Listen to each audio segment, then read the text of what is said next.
O nosso tema desta semana é a capacitação do Espírito para testemunhar. Nosso verso principal está em Atos 4:31, dizendo: tendo eles orado, tremeu o lugar onde estavam reunidos. Todos ficaram cheios do Espírito Santo e com intrepidez anunciavam a palavra de Deus. Aqui nós vimos que na Bíblia existem registros de quando houve um grande acontecimento, a natureza sentiu. Por exemplo, quando Jesus Cristo morreu na cruz do Calvário, no momento que ele expirou, a natureza sentiu. Houve trovões, sublevação, escuridão e até mesmo tremor de terra. E aqui agora, quando os discípulos oraram e o Espírito Santo desceu sobre eles, a terra tremeu. Pelo menos o lugar onde eles estavam tremeu. E qual o significado deste acontecimento que fez sentir a própria natureza? Os discípulos, agora os apóstolos, estavam sendo capacitados por Deus para a grande missão que eles tinham pela frente. Em tudo que fazemos na vida, em todas as nossas profissões, nossas tarefas, precisamos de uma capacitação se quisermos desenvolver a nossa tarefa de modo perfeito ou darmos o nosso melhor. É preciso que antes haja uma capacitação. Você pode até ser autodidata e desenvolver algo sem receber uma capacitação prévia, mas essa exceção não pode virar regra. Imagine um médico que não fez medicina. Imagine um advogado que nunca foi à faculdade. Imagine um juiz tentando dar uma sentença sem nunca ter recebido uma capacitação na área jurídica. Para um bom desempenho, é preciso que haja uma capacitação. E era exatamente o que estava acontecendo com os discípulos naquele momento. Sem receber o Espírito Santo, eles não estariam aptos para a obra de levar o Evangelho, de dizer às pessoas que Cristo havia ressuscitado. A Bíblia ensina que em Marcos 16:15, Jesus deu a eles a missão: ide por todo o mundo e pregai o Evangelho. Só que em Atos capítulo 1, verso 8, Jesus deu a eles a capacitação através do derramamento do Espírito Santo. E havia uma promessa de Jesus, de que ele daria o Consolador, de que ele enviaria o Espírito Santo. E ele disse aos discípulos: é melhor que eu vá, porque se eu não for, o Consolador não virá.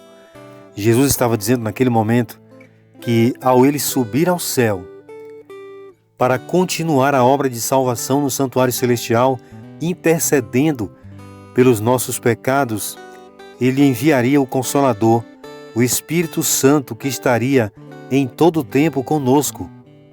Quando nós lemos João 15, 26, 27, 16, 8, essas passagens revelam algo importantíssimo sobre a função do Espírito Santo no ato de testemunhar.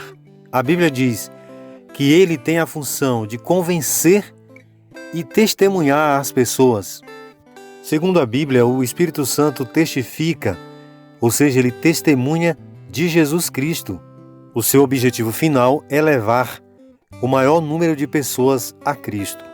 E foi exatamente através do Espírito Santo que surgiu uma igreja capacitada.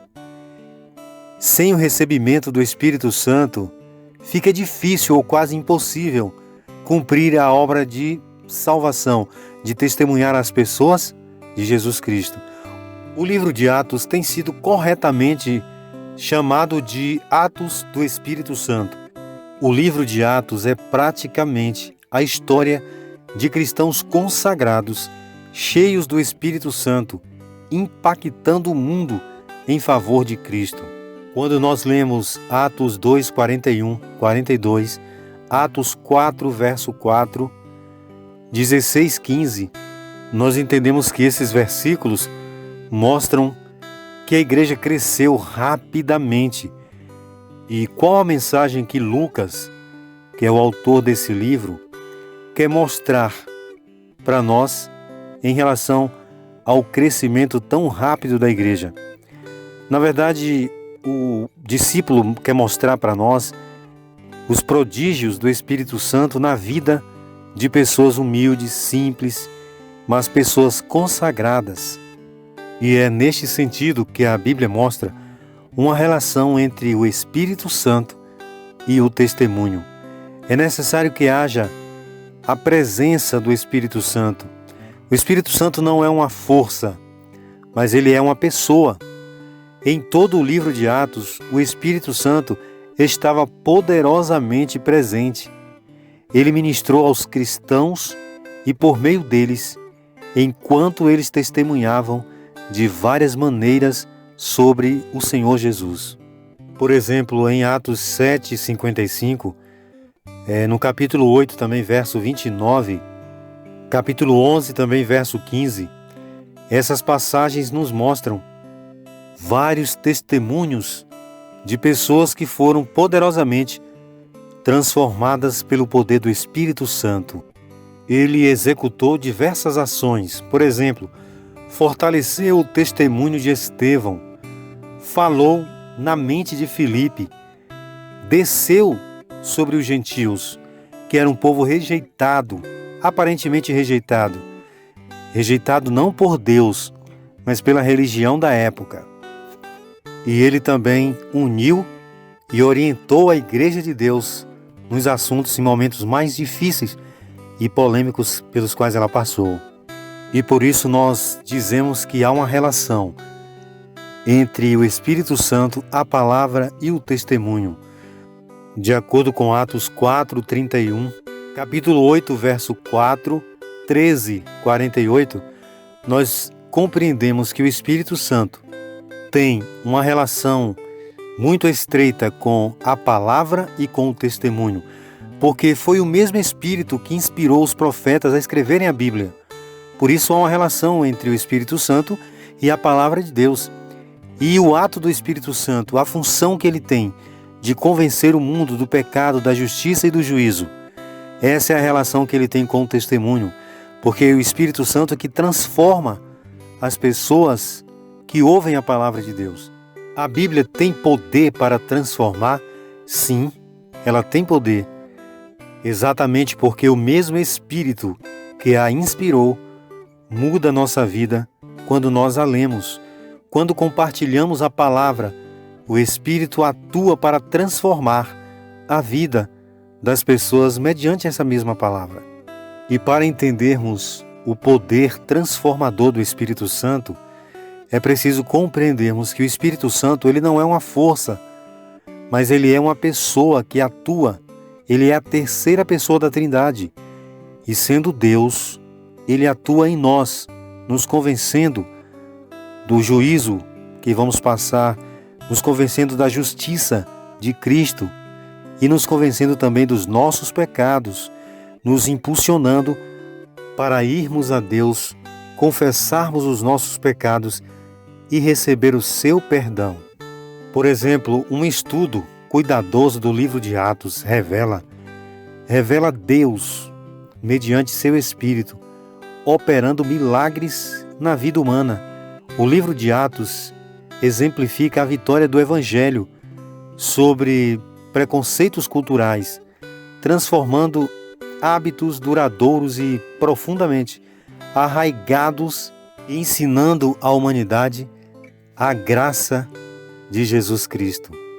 Lendo Atos 16, 11 a 15, 23, 34, 18, 8, nós vimos nestas passagens uma infinidade de experiências de vidas que foram transformadas e concluímos que o Espírito Santo de Deus, ele não seleciona pessoas, ele é capaz de transformar qualquer pessoa, inclusive aquelas que imaginamos nunca seriam transformadas por Deus. Se você deseja experimentar uma transformação em sua vida, através do Espírito Santo de Deus é possível. Se você dobrar os seus joelhos e orar ao Senhor, clamando a Ele o derramamento do Espírito Santo, Esse Espírito do Senhor será dado. A Bíblia diz que se nós pedirmos o Espírito Santo, vamos receber. E Deus promete nos últimos dias derramar sobre todos nós o seu poderoso Espírito, para que possa nos convencer do pecado, da justiça e do juízo.